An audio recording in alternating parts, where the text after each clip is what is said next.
candidates, please make your way down the stage, please. The sheriff's candidates, please make your way down the stage.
Just for everyone with a program, we have programs up there.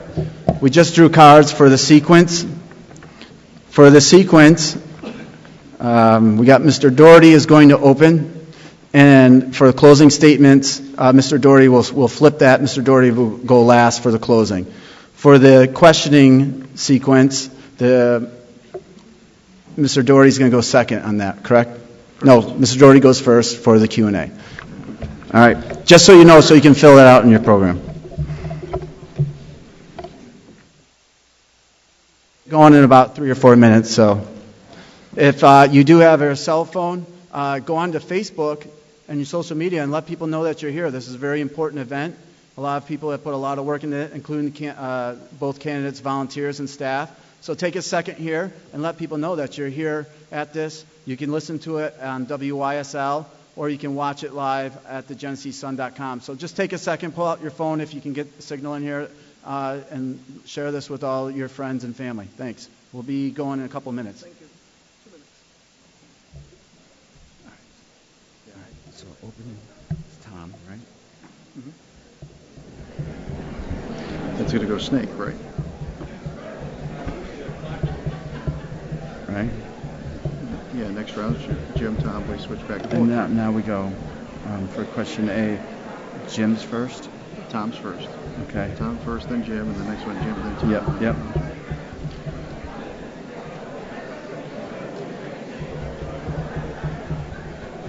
Right.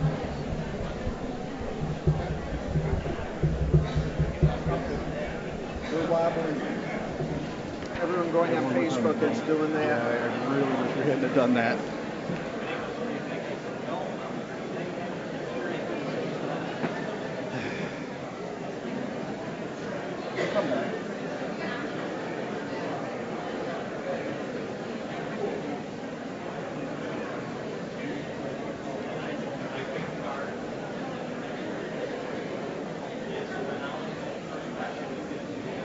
Standing by.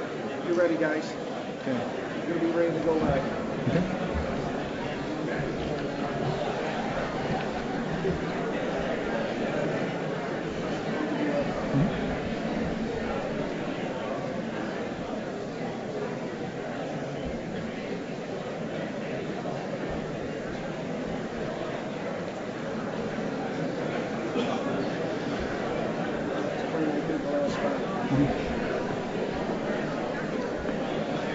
You're ready to stand by whenever you're ready.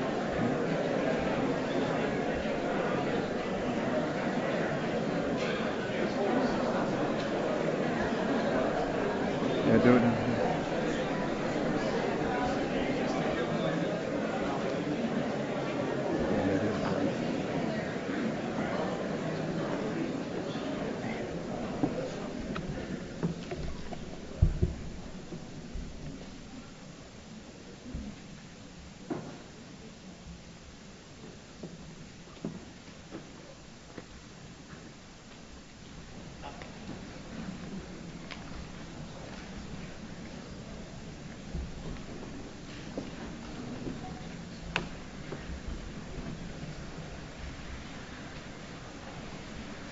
Cindy, open.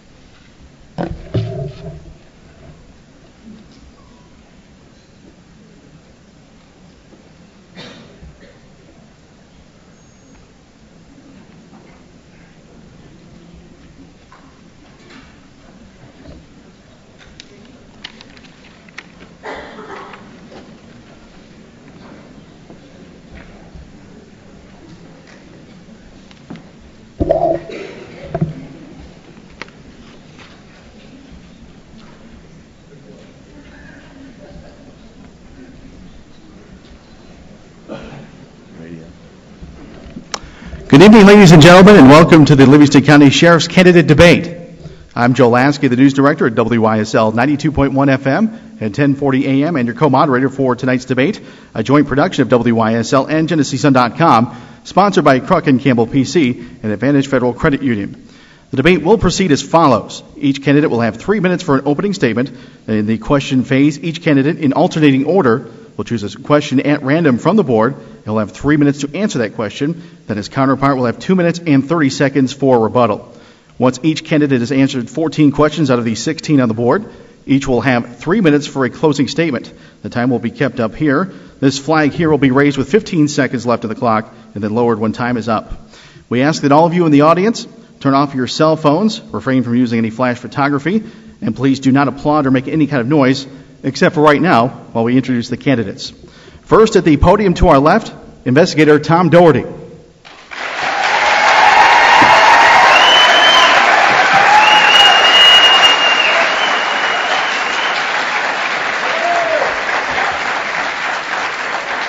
And at the podium to our right, Under Sheriff Jim Cesniak.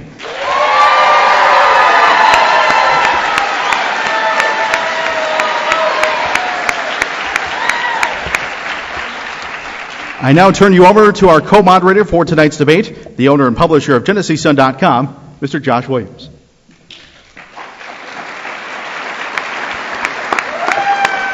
Thank you. Thanks, everybody, for attending. We're going to open up with the candidates' opening statements. First up, for 3 minutes, will be Mr. Tom Doherty. Good evening, everybody.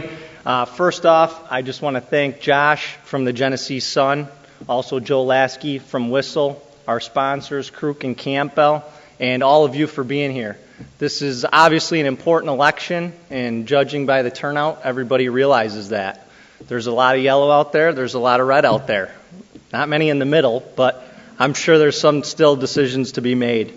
My name is Tom Doherty, and I do want to be your next sheriff. I grew up in Avon, New York. I am a lifelong Livingston County resident. As a kid, I wanted to be a cop. That's all I wanted to do. But also, my mother told me if I was going to be a cop, I was going to be an educated one. Following high school, I went on to further my education, and I ended up graduating from SUNY Geneseo, right down the road, with a degree in business administration. I take that in a very proud way, especially since to go into law enforcement, you don't need that educational background, but it's made me who I am today. Post-college, I do have a combined experience of 16 years between the public sector and private sector. I am in management for a limousine company called S&S, and I've also been at the Sheriff's Department since 2005. I started as a uniformed deputy, and I now hold the title of investigator with the rank of sergeant. The bottom line is, the experience in the private sector, the public sector, and my background in education is what makes me uniquely qualified to be your sheriff. I am very proud to have the endorsements of the Livingston County Deputy Sheriff's Association, the New York State Troopers PBA, the Dansville Police Officers Association, and CSEA. All those are incredible endorsements and the nicest compliment you could receive from people that know you. But even bigger and better is your personal endorsement. So hopefully tonight I can answer some of those questions that you may have or concerns that you may have. And ultimately, I hope to have your vote on September 10th. Thank you very much. Enjoy the debate.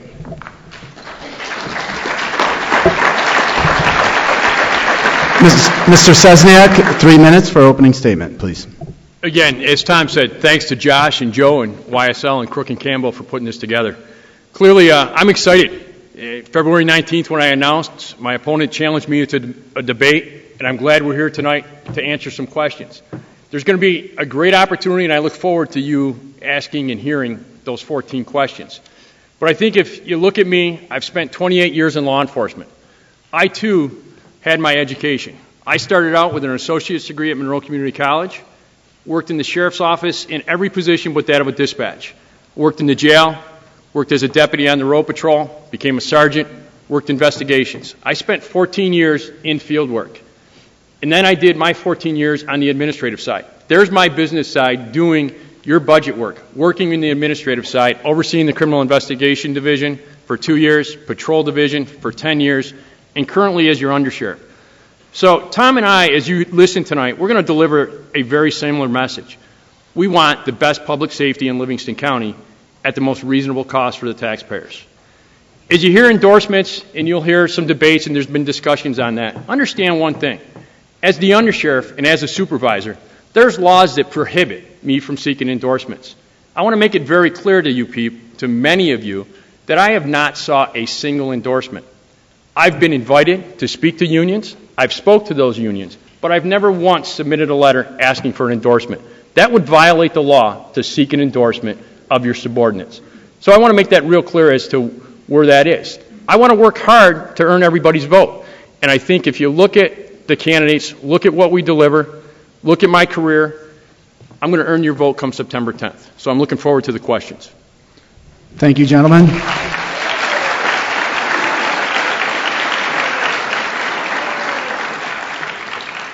We're now going to start the question phase of the debate.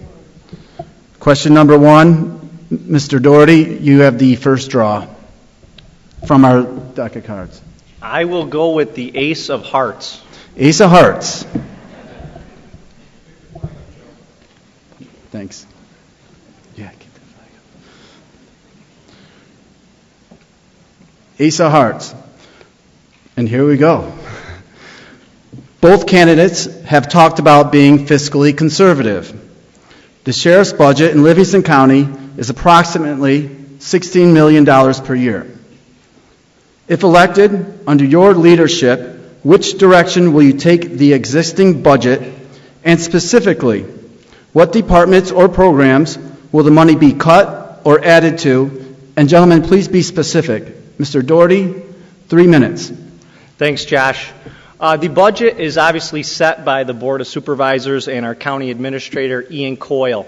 Roughly, the 2013 budget shows a $13 million cost to the local taxpayer. Obviously, I am fiscally conservative, and that's a big part of my platform. Having the business experience, I know the value of a dollar. I know because in the private sector, if you don't understand the value of a dollar, you're going to be bankrupt. So that business side is where I really am strong on a platform of a businessman / cop. As far as the budget and where we can do better, one of the big things you're going to hear tonight is the closest car concept, and I'm going to get into it right now. From day one, if I'm elected, we will use the closest car concept, which means we will direct dispatch the closest car, regardless if it is a deputy or a state trooper. You're going to hear the other side that we already do that, but I'm here to tell you that we do not. In 2004 was the most recent MOU that says if an emergency exists at the discretion of the sheriff, they will dispatch the closest car. I'm not talking about emergencies, and I'm talking about every call, no matter if it's a barking dog or you on the side of the road with a car deer accident. The bottom line is it provides better public safety, and it provides better use of your money and your tax dollars. So as far as the budget changing, I don't look to take away positions. What I look to do is utilize existing resources, have the state police contribute and be mandated to go to calls instead of offering up on the radio system and deciding when they go. It makes zero sense to pay a state trooper $100,000 roughly on our tax dollars and not utilize that resource. So what does that mean for us? It means that we'll have more time in our department to do other things more proactive, warrants, drugs, and I'll get into that as this debate goes on. But those are the kinds of things where we can move forward, and without changing a budget dramatically, we can do more with the same, if not less. Mr. Sesniak, 2 minutes, 30 seconds on the rebuttal. Specifically when you're talking budget with the Livingston County Sheriff's Office, that $16 million budget continues to grow. And why is that growing? Those are collective bargaining agreements that continue to, when they go and negotiate a contract, hospitalization continues to increase. We got to continue to work strong with our labor unions and make some changes, as the county administrators have done. You saw some differences in health care, and we have to advocate and work with them to do that. But specifically, what's going to change and what's going to grow with the Livingston County Sheriff's Office, you as taxpayers built a brand new jail capable of holding 209 inmates at a significant cost, nearly $25 million to build that jail. When that first was opened in 2010, Commissioner of Corrections stepped forward and said, we'd like 16 new employees. Between the county legislators and the administration at that time, there was an agreement put in place with the Commissioner of Correction that they hired 8 full-time staffers. That's a big burden for the county. We need to continue to add full-time staff. 1 year sitting into the undersheriff's position, we added 3 full-time staff to the jail. You're going to see staff continue to be added to the jail. Budget preparation this year, that appears to be 3 more people that we're adding on a full-time basis. So the budget is going to increase in the jail staffing. Where do we got to make some savings? We got to continue to work with our federal and state partners to get more of your money back into 911 funding. They collect over $220 million every year, and Albany says to us, here you go, here's $75 million. That's a small portion of what they're actually taking away from us. We need to work hard to bring those costs down. That's going to be key. When you look at trying to work with Albany, we will never be able to mandate a New York State Police to do anything. That's a decision out of Albany. We want to work together. We want to have a positive relationship. We do work well. I chair the Law Enforcement Council. I've done that for the last 2.5 years with the chiefs of police and the New York State Police. Closest car concept, we continue to discuss this. It's closest car or direct dispatch. We cannot let technology replace common sense. If I'm speaking to you as a victim of a crime and a mailbox gets knocked down 3 doors down the road, we don't want to excuse that vehicle because he's the closest car. Common sense dispatching is going to continue to prevail. Thank you. Thank you. We're going to switch this up. Mr. Sesniak, pick a card, please. King of Hearts. King of Hearts.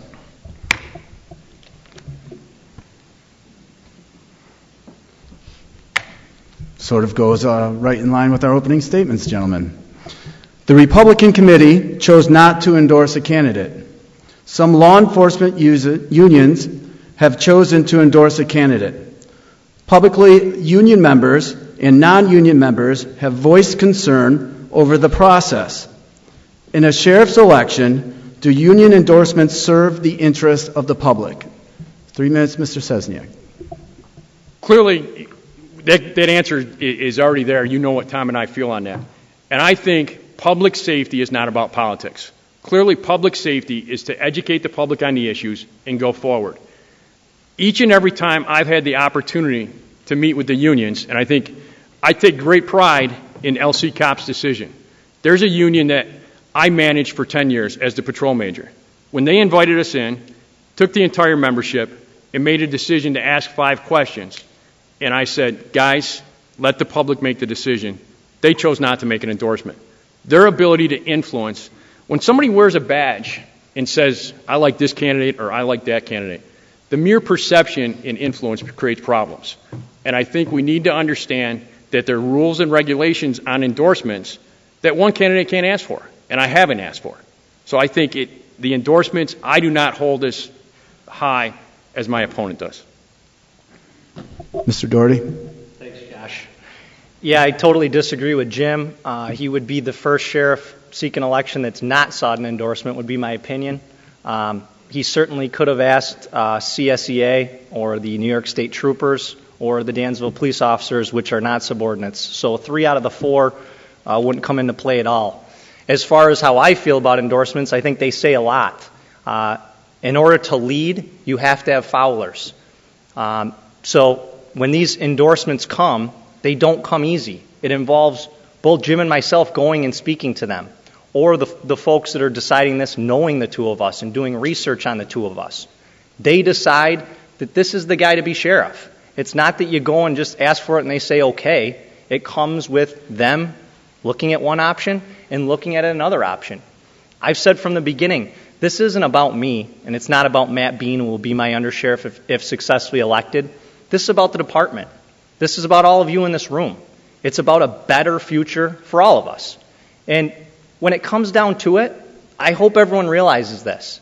Matt Bean and I, we were 2 model employees and continue to be, even though we're up against the administration right now. We were deemed golden boys. And you don't have 2 guys like that decide to put it all on the line for nothing.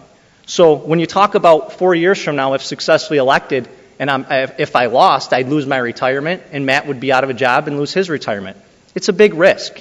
So when these folks step up to support us, it is the nicest compliment and near and dear to my heart forever. So we have a big difference of opinion on that. Mr. Doherty, you'll choose the next question, please. I will go with the King of Spades, please. King of Spades.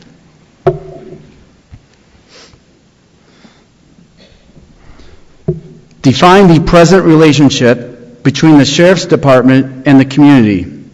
What makes you the better candidate to engage with the community as well as handle media inquiries?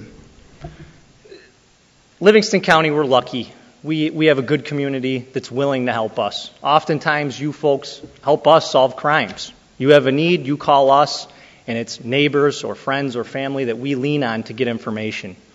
I'm proud to say, when I first was moved over to the Criminal Investigations Division, I pushed for Facebook. Eventually, the administration agreed to do it.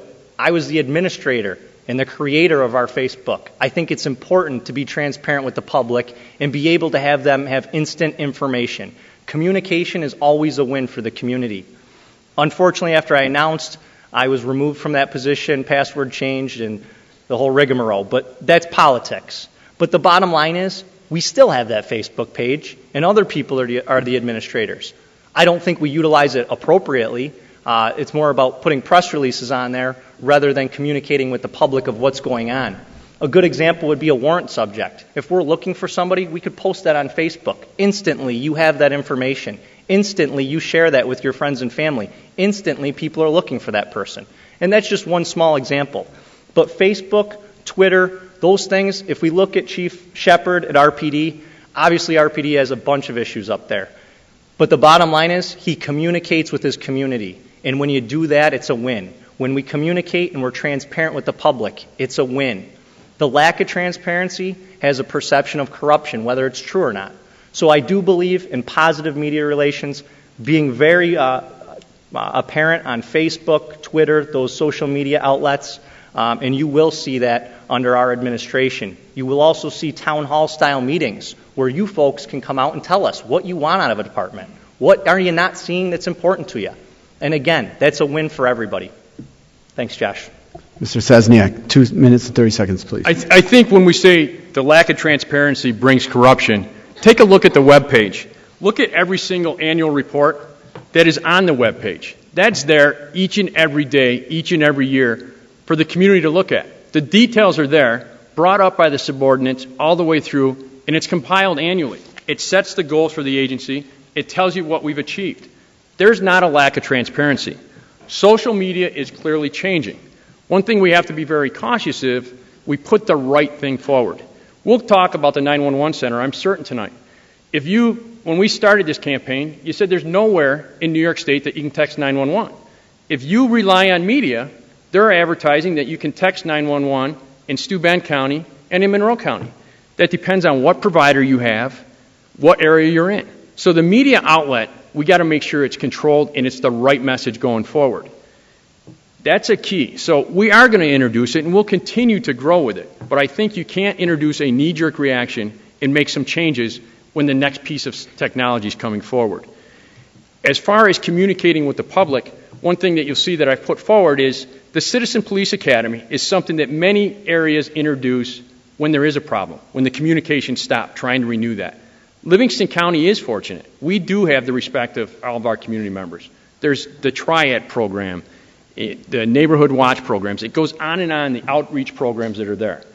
The one program that we're going to grow with is a Citizen Police Academy, bringing a member of every community together, making sure they understand the operations of the Sheriff's Office so that they continue to advocate and spread that knowledge. And that's key to good communications. I've been the voice of the Sheriff's Office as the Undersheriff for a number of years. So clearly I understand what we need to do, and we need to continue to move it forward. And technology is always changing. We need to take advantage of those technologies, but we can't make quick decisions and move forward. Mr. Sesniak, the fourth question. How about a jack of clubs? Going with the Bauer. I borrowed that from D.A. McCaffrey in the last debate that we hosted.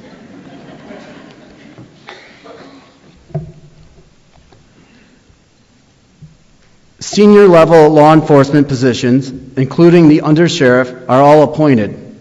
If elected, will the current appointments by Sheriff York be continued, and what will the criteria be for your future appointments? I think each and every time that you have an opportunity for change, you need to look at the best available candidates and make the best decision. As you look at the hierarchy of the Sheriff's Office, you can clearly see some positions that are in jeopardy. You have 5 families that are depending on this election. some families that had to make some very difficult decisions because they were told they were not going to be part of this administration. That's something that we need to correct. You'll see a change whether we continue to have 5 appointed positions or if we utilize a captain's position for the civil service protection. We want to bring the young officers forward as early as possible to succeed. But it cannot be about politics. And when you look at the top level administration, it becomes politics.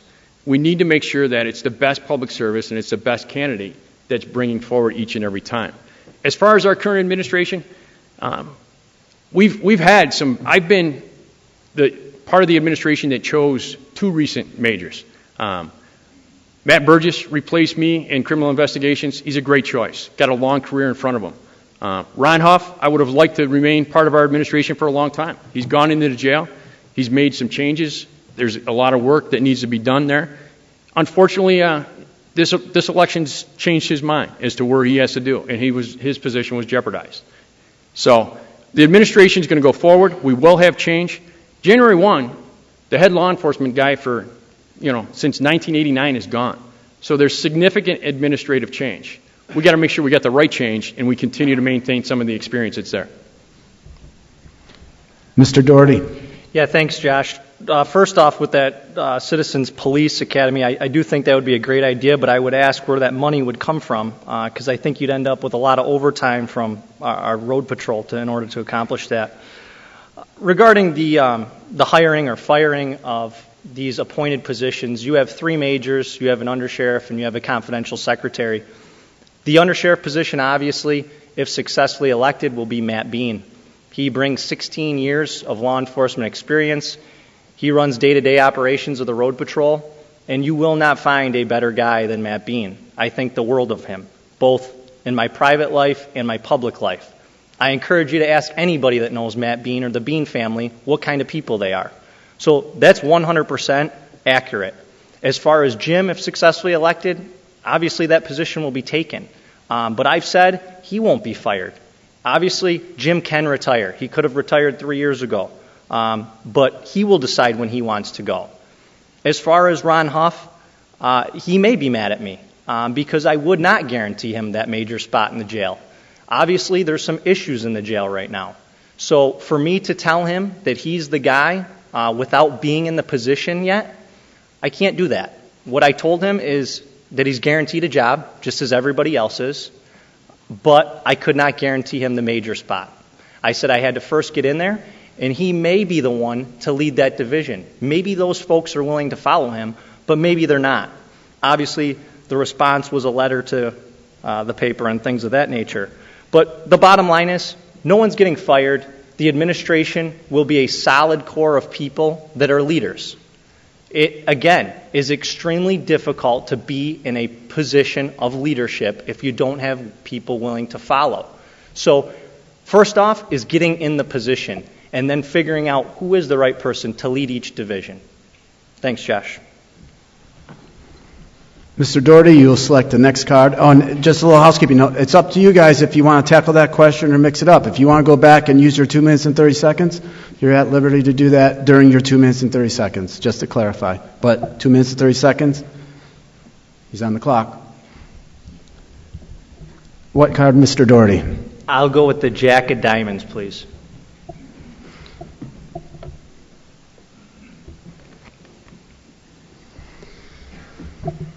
Sheriff York is currently the 911 and DWI coordinator, which are additionally paid positions on top of the sheriff's salary. Why or why not is this appropriate? And if you do not serve as the program coordinator, then on what grounds will you select someone else to? Yeah, Josh, that's a good question, and I believe the DWI coordinator position is already up for discussion. From what I've been told, the county administrator has some type of ruling saying that the highest-ranking law enforcement official should not also serve as the STOP DWI coordinator. As far as the 911 coordinator, I have not heard any rebuttal there. But specific to the DWI, STOP DWI coordinator, being the sheriff, there could be an issue there in handling that money. I think it automatically creates a rift between our local police departments that split that money up. Obviously, as the sheriff, you want to see that money go to your own department. into your own fleet, into your own equipment. If selecting the appropriate person, it may make for more harmony between the police department's administration and our administration. The tough part is choosing a candidate that fits that bill. So if the county does choose to go down that path, I have no problem with them taking the $20-some thousand away from the salary. This isn't about money to me. Although I do want to make a point that I'm not a silver spoon. I've heard that rumor many times. My father was a postmaster in the United States Postal Service. You're not getting rich with that job. My mother is a retired school teacher. So I come from a very modest home, certainly not a silver spoon. But back to business, the bottom line is there could be a great candidate to be that third-party mediator. If the county so chooses to do that, I would just like to have input and say on who that person is, and I think it would be fair for the chiefs to also have that. And similar with the 911 coordinator, if there is an issue there where you're questioned if you're handling it appropriately and that choice came, again, I would just like to have some say in who that position is because it would be important. Thanks, Josh. Mr. Sesniak. Josh, you realize that previous question, there was still a lot of discussion that I can have on that. I think clearly the one point that we need to make is I said right from the very beginning that this sheriff's race was about Tom and I. It's not about our administration and who we bring forward. I'm going to run on my own merits. I'm not going to introduce somebody else and compromise somebody else because of that. And that's something I've been very proud of to go forward. As you go forward and you learn day in and day out, we compromised, or my opponent compromised his undersheriff.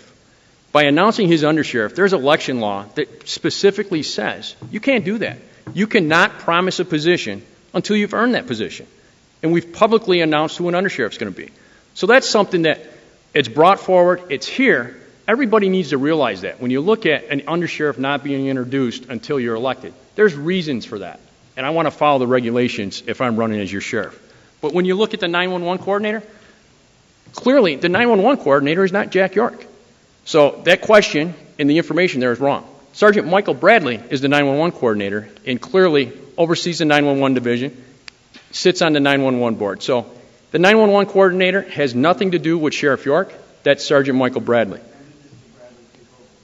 When the 911 center was built in 1996. All right, DWI then. DWI coordinator, as Tom said, that's an appointed position. It's appointed by the county administrator. It's a $20,000 stipend. We're saying we want to make sure we're fiscally responsible. We want to work together. The one thing that I will continue to advocate for is we don't go out and duplicate services. If you look at many counties across New York State, that's a separate person that makes a significant salary to be the Stop DWI coordinator.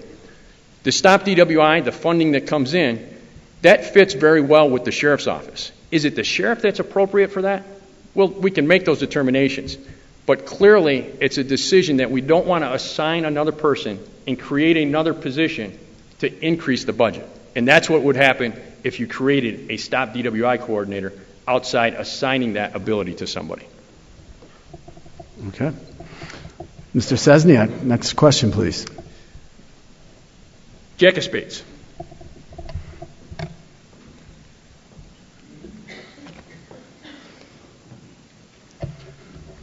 Here we go. Both candidates have come out against the SAFE Act. How do you enforce a law that you morally disagree with, and how do you instruct your deputies to handle the same law? I think the one thing that the first day you put a badge on somebody, they learn is they have the ability for discretion. And that discretion is something that is very, very, very important. The SAFE Act, prior to announcing my candidacy, I was very vocal against the SAFE Act. There were some good ideas there. They didn't bring the right people to the table to have the proper legislation. But as far as our deputies enforcing it, it hasn't changed anything. There's not an issue. Our deputies don't have the right to search and seizure. Those haven't changed. The right to inquiry hasn't changed. So we're not out there counting rounds. If there's an issue that somebody has an incident, there's a separate, and you have to look at the facts of that incident. So the SAFE Act and going out and enforcing the SAFE Act is no different than any other law.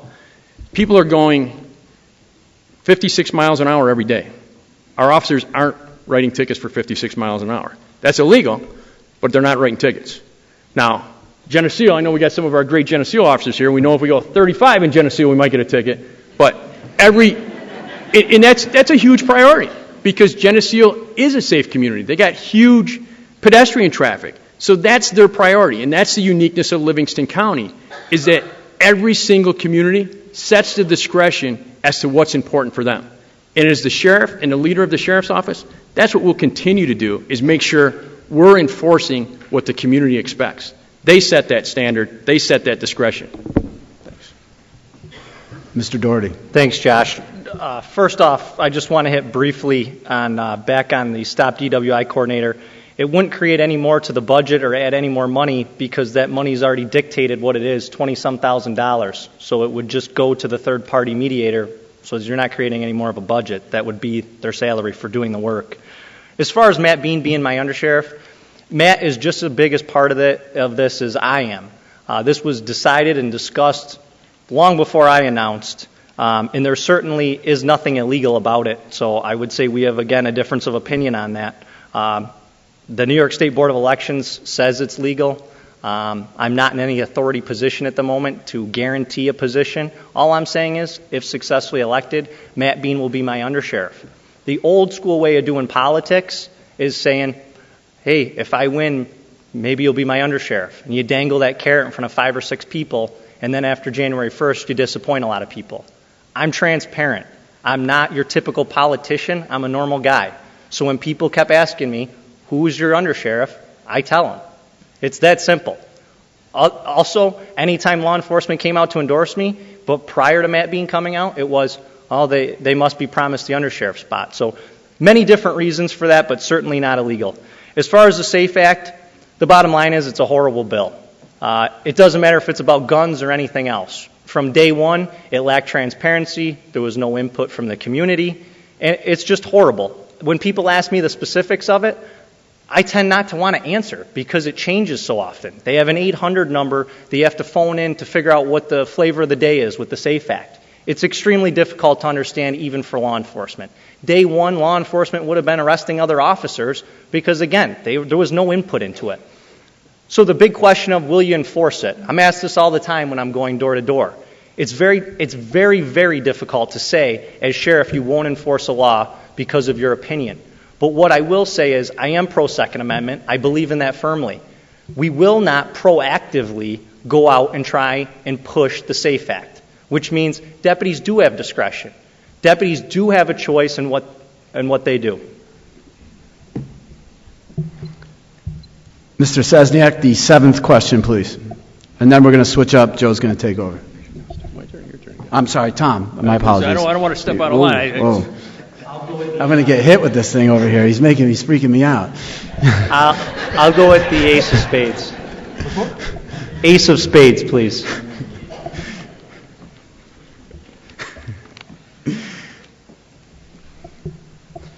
Sheriff York has built the only county law enforcement agency that is certified by New York State top to bottom. Compare yourself to Sheriff York, and where do you see your likes and differences? Yeah, Sheriff York, hired in '69, became sheriff in '89, and I have a lot of respect for him. I know that people sometimes find that hard to believe because I announced against him. But I was put in a position where there are differences, and I felt the need for positive leadership to come to this department. So I hope no one takes it as disrespectful. It's just trying to better the department and take it into the next step and into the future. The bottom line is accreditation is what you're talking about from top to bottom, and it's New York State accreditation, which is a huge accomplishment. It happened 5-6 years ago that it was fully accredited, and the current administration boasts of it a lot of the time, as they should. It's a big accomplishment. But there's always the next step. If you're just treading water and not trying to better your department into the future, then you're status quo, the old ho-hum.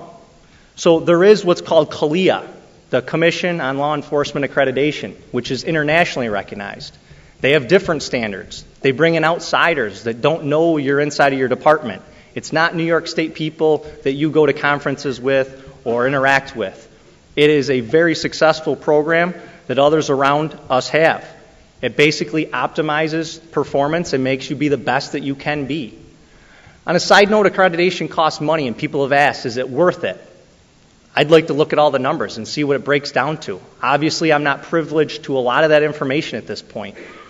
But it does decrease civil liability. It sets standards and operating procedures that people follow. And that makes a department better. So accreditation is big. In my opinion, at this time, without having those hard facts, I would say that you would see a department move towards the national recognized accreditation to better itself. Thanks, Josh. Mr. Cesniak. Can you repeat that question? Sure I think can. we wanted to know something a little different. Right. Sheriff York has built the only county law enforcement agency that is certified by New York State from top to bottom. Compare yourself to Sheriff York, and where do you see your likes and differences? That's the key, because anybody in this campaign said Jim Cesniak is going to be just like Jack York. And I think that's why I wanted to make sure that I understood your question, so I answered that appropriately. I've been part of Jack York's administration for 14 years, and I'm very proud of that administration. Part of the accreditation, that happened while I was involved in that administration. And that is a great accomplishment.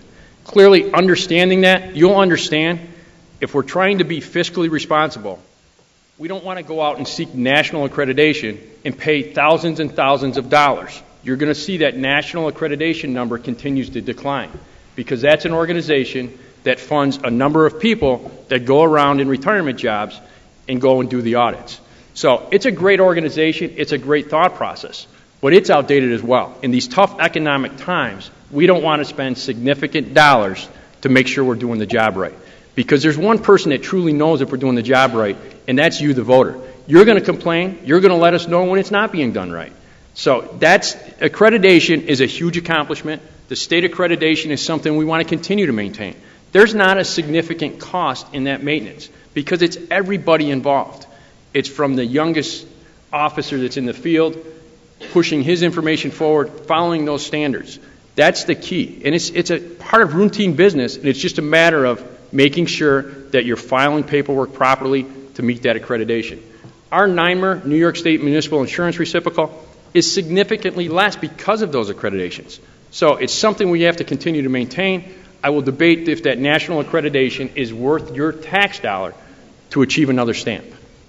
Thank you. Seventh question. Okay. Take over, Joe. It's all you. Thank you.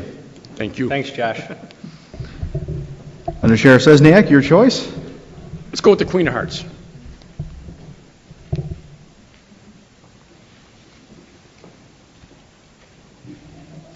Currently, the Livingston County Sheriff's Department does not conduct DWI checkpoints.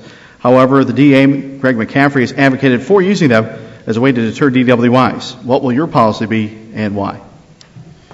It's the second time I've heard that question recently, so Greg and I will have to have a conversation to what he's advocating so that we're all on the same page, and that's clearly what we want to do. The stop DWI checkpoints are a proactive approach to making the highway safer. When my opponent speaks on social media, go ahead, and by the time you set up a stop DWI checkpoint, set it up properly to accreditation standards, to the proper standards so that the district attorney can prosecute a stop, social media is going to be all over and the traffic is going to stop. So it's not an effective tool for enforcement. It's an effective tool for deterrence. So clearly, when you look, we're coming into Labor Day weekend, you'll hear a statewide crackdown on DWI. Law enforcement's out there. We're trying to make the road safer. No matter what you do in law enforcement, the first thing you want to do is try and educate the public, then you enforce, and periodically you got to re-engineer. So a stop DWI checkpoint, I view as more of an educational tool to get them to comply with the behavior. But as far as a successful stop DWI, Livingston County's too small.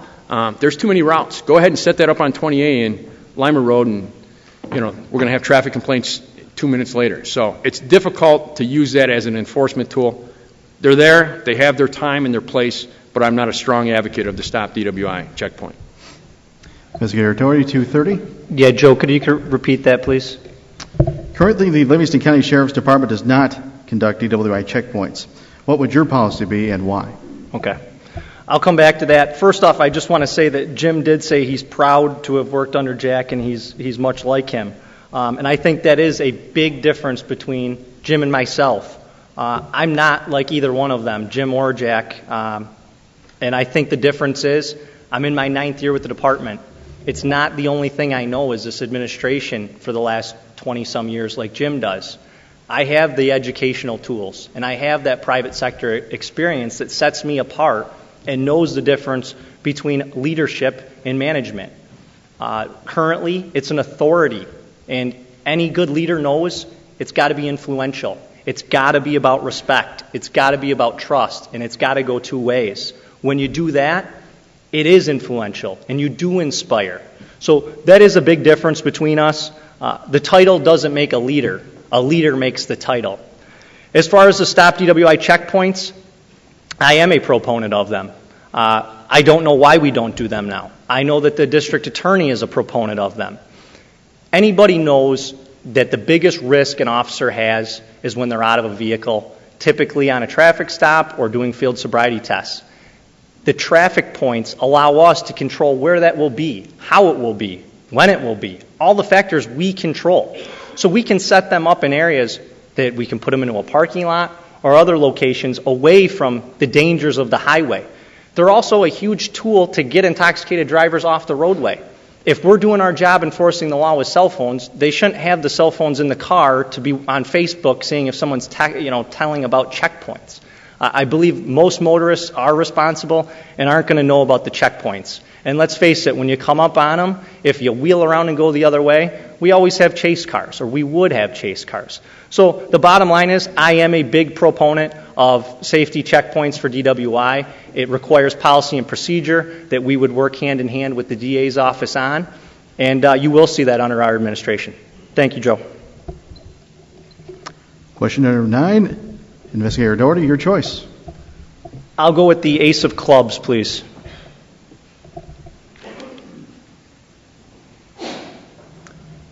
According to both of your recent interviews on WYSL, morale at the department is down. What do you perceive the current status of those who work for the department, and specifically what will you do to improve morale? Yeah, morale is definitely low. Jim even admits that morale is low. And when I came on, morale was decent, and it's declined over the years. And I think no matter who the sheriff has been for this long, it just becomes ho-hum. The bottom line is it needs a fresh breath of life, and it needs it in a bad way. And I am that fresh breath of life. I think if successfully elected, you will see morale increase day one, because now it's about positive leadership. It's about empowering them. So when you look at the jail alone, morale is low. You have over $80,000 a year in sick time. So they're either really sick workers or they don't like their job, one of the two. But the bottom line is, it's low. You go to the road patrol. I've never seen morale as low as it is right now. But the odd part is, an election, you think it'd go down, but you've actually seen it increase a little bit. And I think it's because they really have the light at the end of the tunnel that you folks could vote Matt and I into this office and have a positive group of leaders to change it. So morale definitely is low, and I don't think that you'll even hear Jim argue that. But I would say, and I hope Jim will answer, as the number 2 person in that department, if morale is low, it's ultimately your responsibility to fix, and I haven't seen anybody trying to fix morale as long as I've been here. Thanks, Joe. Under Sheriff, 2:30. Let me go just back up real quick, because the stop programs and these wonderful stop DWI checkpoints. The difference between Tom and I didn't stand up here and say I'm like Jack York, is I have the experience versus the ideas. If you look at the numbers statewide in the lack of actual arrests made during a stop checkpoint, they are not a successful tool for enforcement. They are a successful tool for education. So clearly, my experience with that, I have that understanding, and I think we just got to make sure that we're clear on that. The numbers are not there to take drunk drivers off the road in that type of a setting in a rural community. When you look at morale, absolutely morale's at its lowest point. One of the reasons that morale's at its lowest point is because we have 186 employees, and everybody's on a different agenda. This election started 2 years ago. If anybody said it didn't, I guess I was the only one that wasn't really paying attention because I was there doing my job day in and day out and looking to make sure that we accomplished what we were there for, public safety.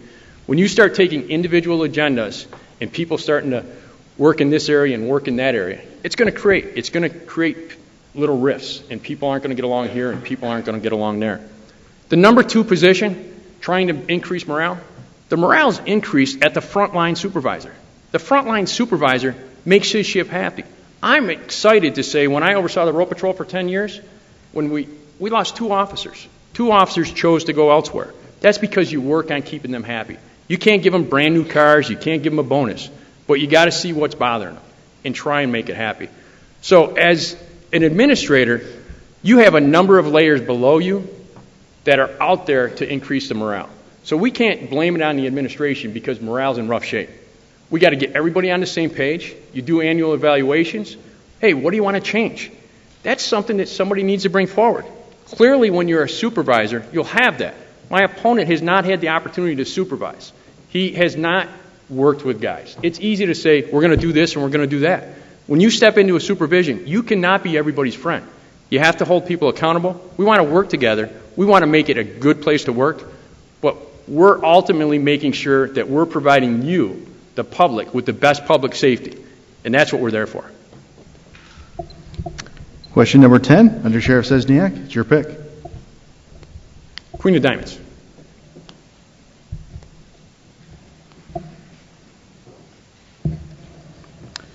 The relationship between the Livingston County Board of Supervisors and the Sheriff's Department is crucial to operating a successful department.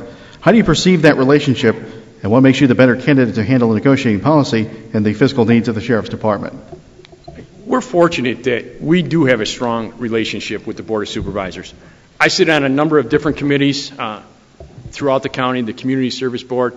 I've had the opportunity to attend a number of the public safety meetings or the Ways and Means meetings as we're going through acquisition.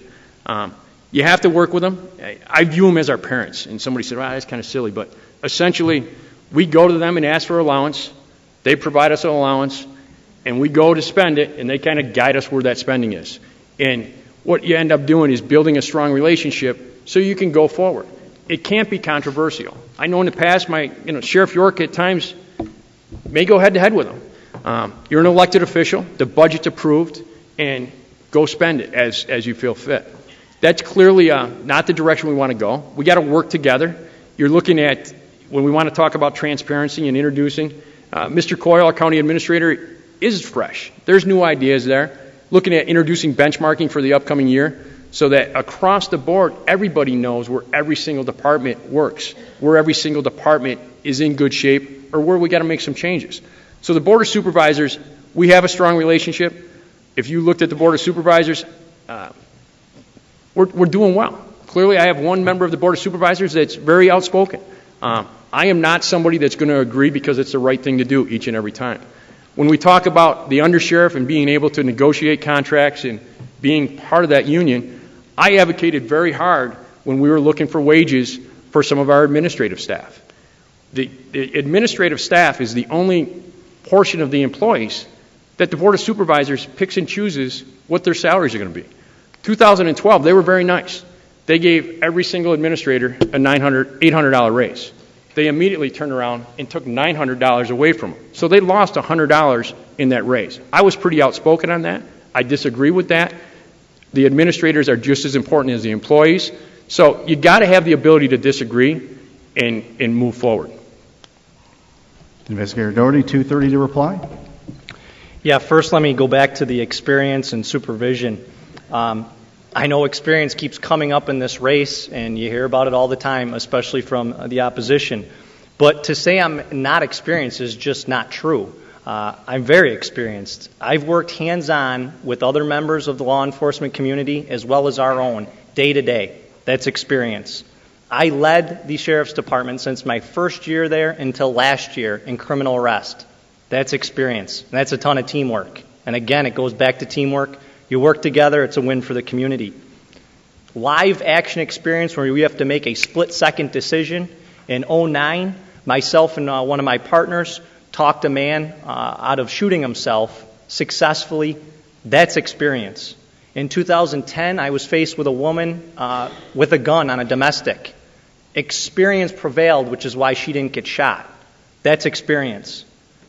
As an investigator, we do have the rank of sergeant. By our own rules and regulations, we are in charge of a crime scene. We direct sergeants, deputies, what to do. Again, very few times do you even have to do that. If you work as a team and coordinate the efforts, it works. That's experience. I've been an OIC on the road patrol, which is officer in charge, both when I was a deputy and as an investigator, supervising deputies on the road patrol. That's experience. So to say I don't have experience just is not true. The private sector experience may come into play even more, which Jim does not have. Managing employees in the private sector, over 50, handling customers and issues. The company serves all of New York State, not just a county. So my experience is far more broad and diverse than Jim's experience. It also allows me to think differently and outside the box. So definitely I'm experienced and I have supervised. As far as the Board of Supervisors, it is an important part of the sheriff's role to have a good relation with them. The bottom line is when you work together and you don't go over there and just fist pound and demand everything and you give some back, working relations get better. When they know that you're not just gimme, gimme, gimme, as it's been, and you give back, those relations will continue to grow. Are you flagging me, Josh? Yes. All right. I thought you were flagging me. Settled they didn't really work very well there. Question 11, Investigator Doherty, it's your choice. Is that a Jack of Hearts? Correct. I'll take the Jack of Hearts.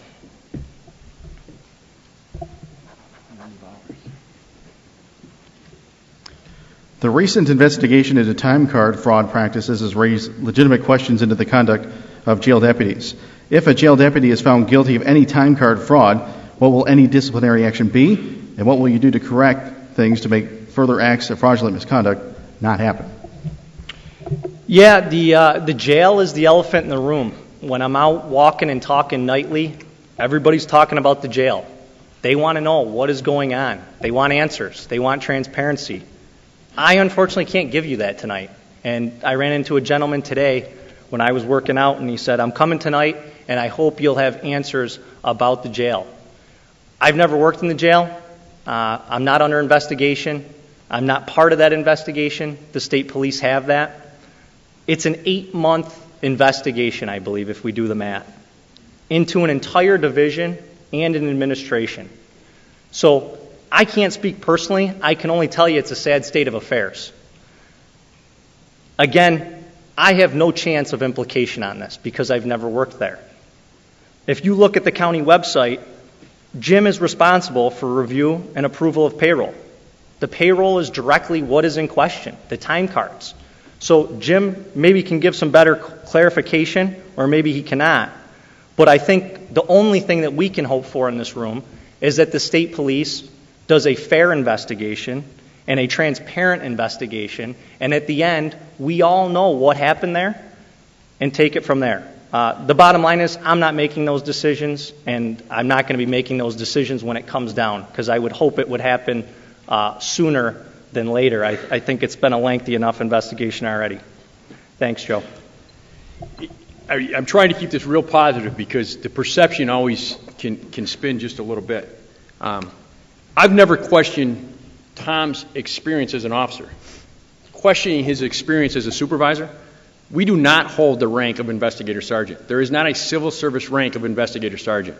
If he is in fact a sergeant under civil service, if he's supervised in public employment, you know that within the first 12 months of being a supervisor, you have to receive state certification as a supervisor. So just clarify that. As far as the jail investigation, it's a criminal investigation that we won't get detailed on, but we are very transparent.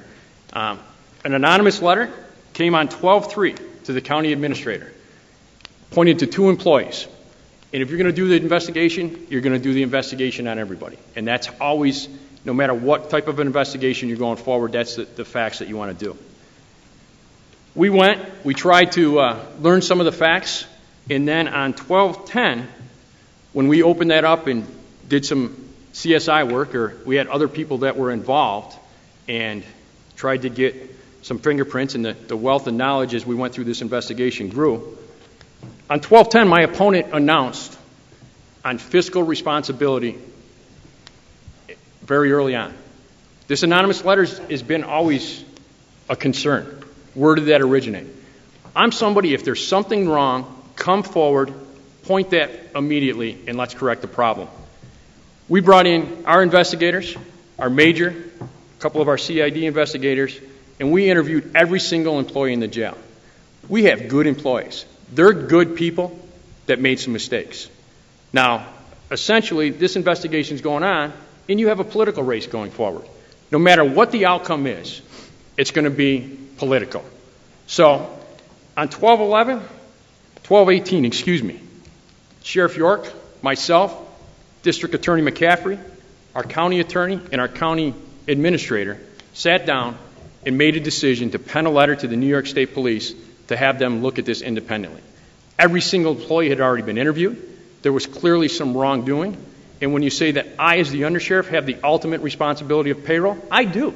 And I trust that the employees below me, when they sign that they've been here and these are the hours of their work, there's a level of trust that I hope I have with everybody that we work with. So I'm not questioning a signature of another officer. But we found some wrongdoing. That investigation goes forward. We can get real complex with this. My opponent's campaign attorneys happen to be representing a number of the individuals. So I imagine we'd all like this to get done. But it's going to occur. People will be held accountable, and that's not a decision of the sheriff. That's ultimately a decision of our district attorney as to what level of accountability happens. Thank you. Question number 12, Under Sheriff Sesniak. It's your choice this time. King of Clubs.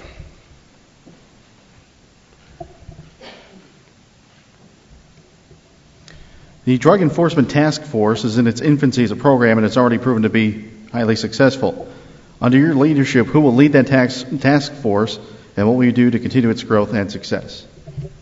The Drug Enforcement Task Force, or the County Drug Task Force, is something that was formalized within the last year. If you look at a cooperative effort, we've always worked together historically. We've been very fortunate, and the State Police Community Narcotics Enforcement Team, the CNET team, is a great resource. They were there to do more and more. But as everybody gets cut less and less, and drug problems become larger and larger across the region, they were available less and less. So we looked at the county and said, hey, nobody can afford to bring an officer together and assign people to a task force. But if we can come together and make sure we have a single point of contact and offer up whatever hours we can offer up, we can do a great job. Part of that was our new district attorney. He pushed this forward. We had tried to push this forward previously, and the county administrators were concerned, county board of supervisors were concerned about some legalities in the MOU. Are we going to have officers working outside their jurisdiction? But through Mr. McCaffrey's efforts, we were able to bring that to Law Enforcement Council, and that has been successful.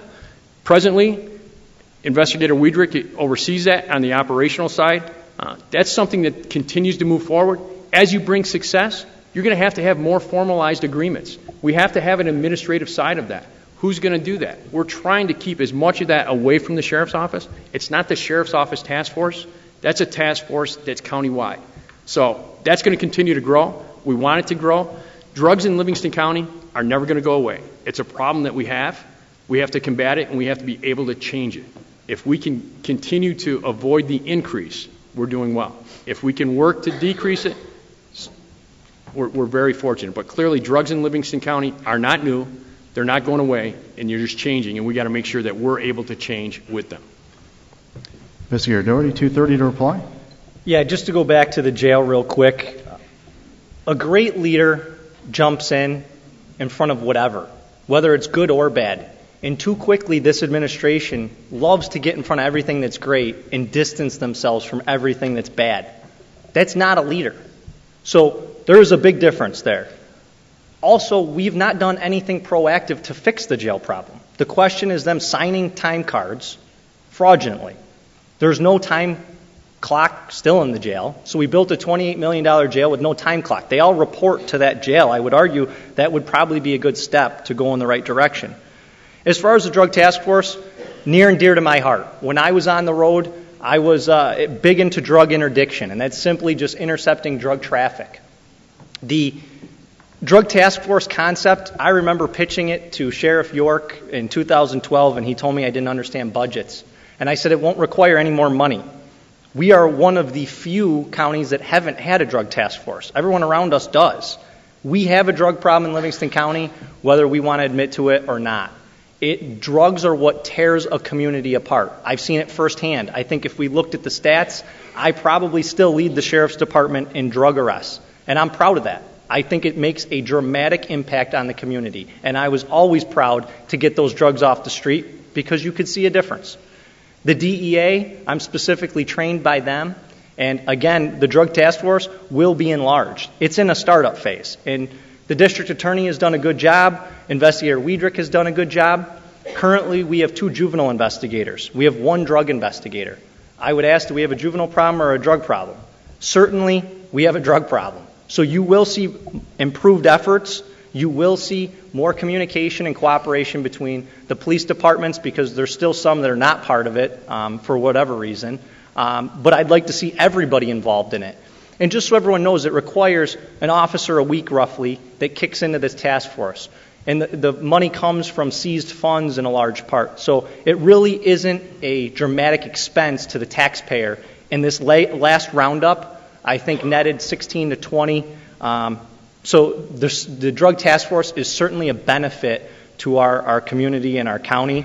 And Investigator Wiedrich would still oversee that division to answer the question. Thanks, Joe. Question number 13, Investigator Doherty. This time it's your pick.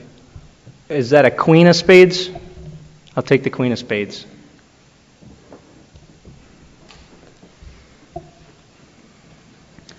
Currently, the county is making money from housing inmates from surrounding counties at the jail. There have been reported staffing issues there. If elected, will you continue this policy of housing outside inmates? And if yes, how will you handle staffing needs? Absolutely. The jail, roughly a $5 million budget. If you looked at the 2013 budget, roughly $440,000 shows the receivable for federal inmates. Until 2 weeks ago, only 2/3 of the jail was open. In January, I put right on the website, if successfully elected, we will open the entire jail and bring in more federal inmates. At roughly $100 a day, it only makes sense. A member of the administration cornered me and said, "You don't know what you're talking about. You couldn't do that." And I said, "Why?" And they said, "Because you can't just put somebody in a pod. There's regulations." And I said, "Well, that may be the case, but I'd like to look into that farther." Apparently 2 weeks ago there was some issues with double bunking in the jail, and now they've been forced to open C-Pod, which is the remaining third of the jail. The bottom line is, if there's openings in the jail and we can change those regulations around, obviously it's a good thing to bring in federal inmates. It'd be nice to put the federal inmates together. There are certain restrictions on sex offenders and violent felons being double bunked and things of that nature. So I'd like to get in there, look at the proper policy and procedure, work with the feds, but certainly the more federal inmates we can bring in my opinion, that is certainly a good thing for the department and the community, because either we can lower that budget or we can use that money to lower the debt on the existing jail. Thanks, Joe. Under Sheriff, 230. Just going back real quick, when we say nothing has been done to correct the problem with the time cards, there has been place. When we did that investigation, we went through the entire division. There was some change in procedure as to how the jail operated compared to other areas. And lo and behold, the same time problem, the same clock that was used, not the time clock, the time cards.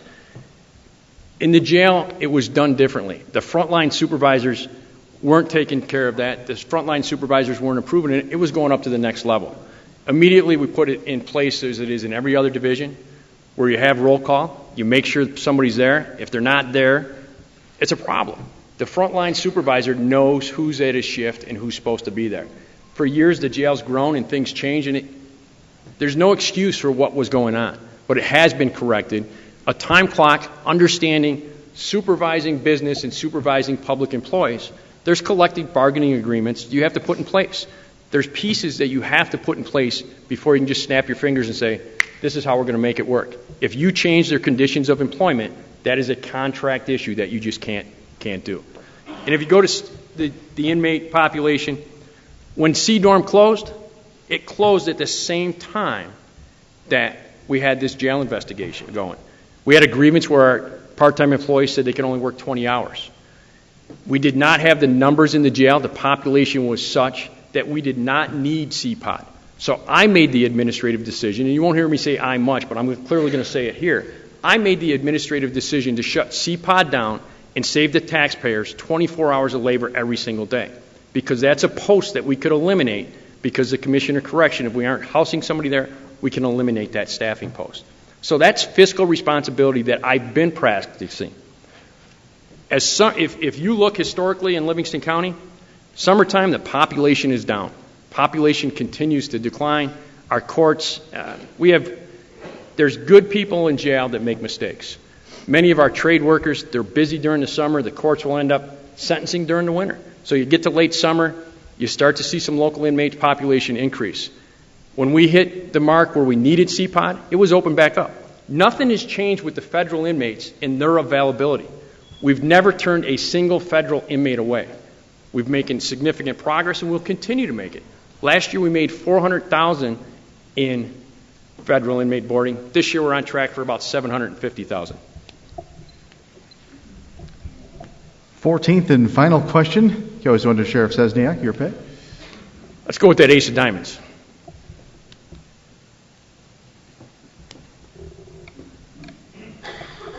As a law enforcement officer working in the field, what has been your most difficult decision that you've had to make, and what did you learn on that particular day that will help you lead the department? I think I can't put my, memory back and pick any one decision. We have the ability to take somebody's freedom away every single day that we put that badge on. And if it's a young person that made a mistake, it's a family domestic, each one of those decisions are difficult decisions. And if I put one of those priorities in front of the other, I'm not thinking about what I'm truly there to do. And I'm there to protect the public and to enforce the laws. Clearly, each and every victim, whether they're the victim of a violent crime or they're the victim of a minor larceny where something got stolen out of the yard, the decisions you make and how you prosecute and investigate that case is going to make you a better leader.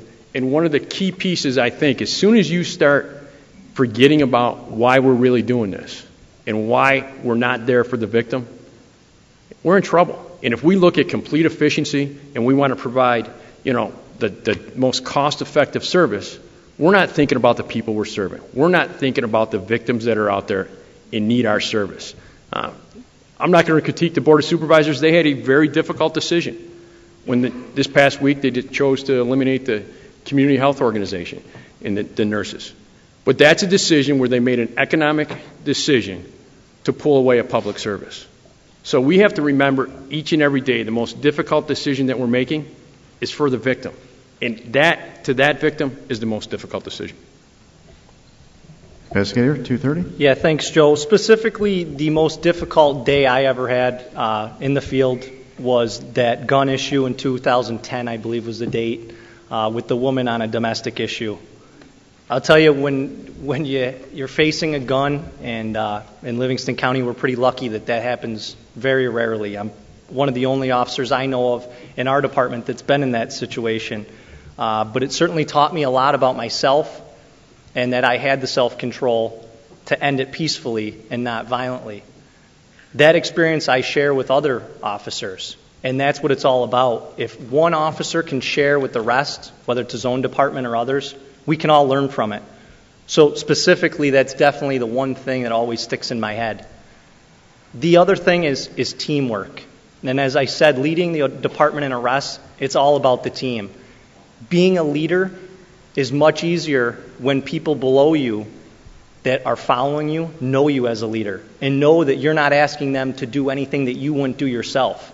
I was always the one to step up and take calls if I was closer to it, not because I had to, because it's about teamwork. So I think those experiences, when we can all collectively work together, that is a win not only for our department and other law enforcement, but a win for the community.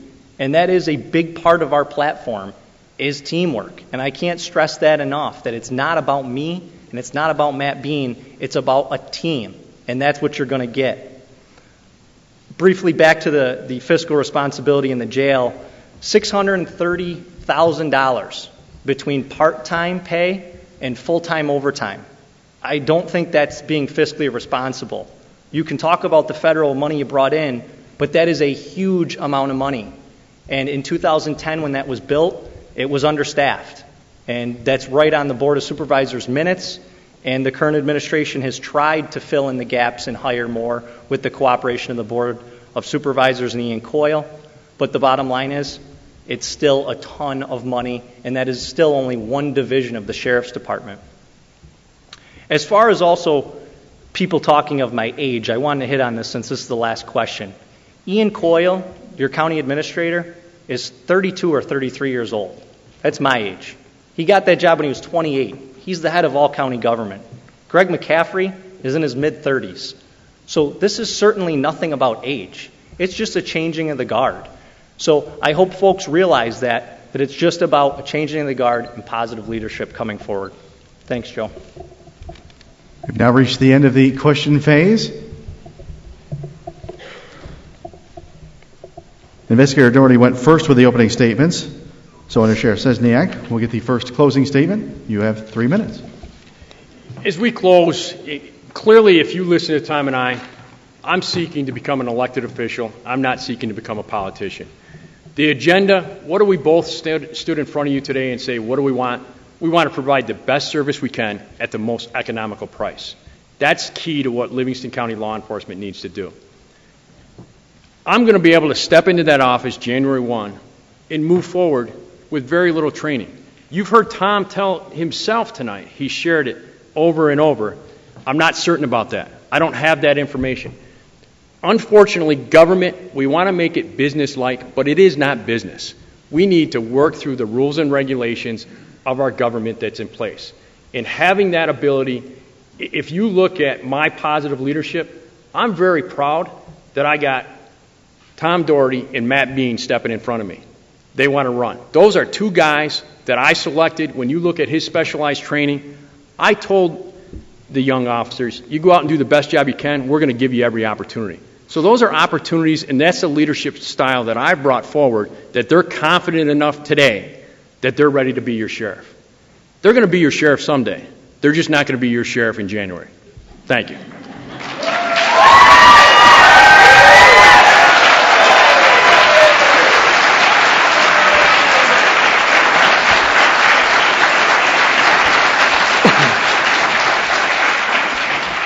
Investigator Doherty, yeah, you have thanks, 3 minutes. Thanks, Joe. First off, like I said in the beginning, I just want to thank you all for coming here tonight. It's nice to know that you have a concern for who the next sheriff is and that you're expressing that by taking time out of your schedule to come here and listen to the facts.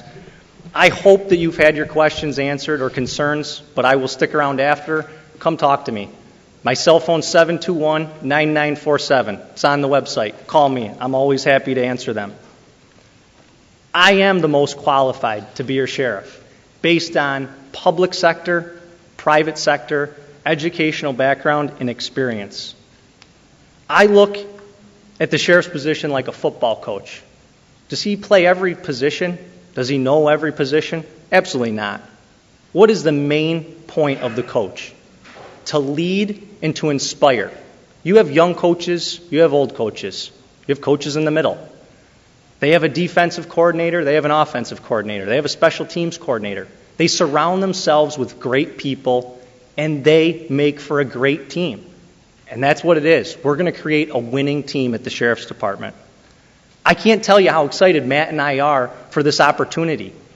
It really excites us. It's all we talk about and all we have talked about. Livingston County law enforcement is forever going to be changed. You're going to see more cooperation. You are going to see increased public safety. You are going to see better response time. All the while, we're going to be smart with your tax dollars. That's a promise. But to make this happen, we need your vote. Specifically, I need your vote. September 10th is a big decision. And I'm personally asking you for your vote to make this happen. I promise you that I won't let you down. And that's a promise you can hold me to every 4 years, as I said. If I don't come through, you don't vote for me again, and I'm out of my retirement, as is Matt Bean. And that's a promise you can take to the bank. So I thank you all again for your time and for coming tonight. Thank you.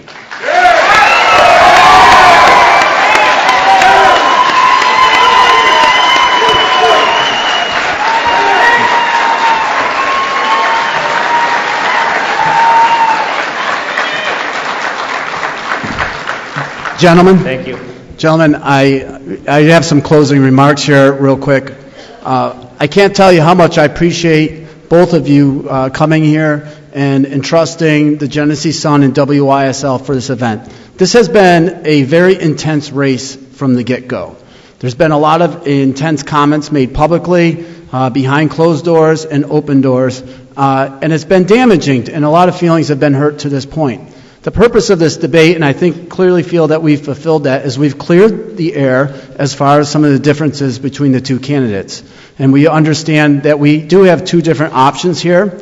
I just ask that everybody go out and talk about this debate and share this with each other.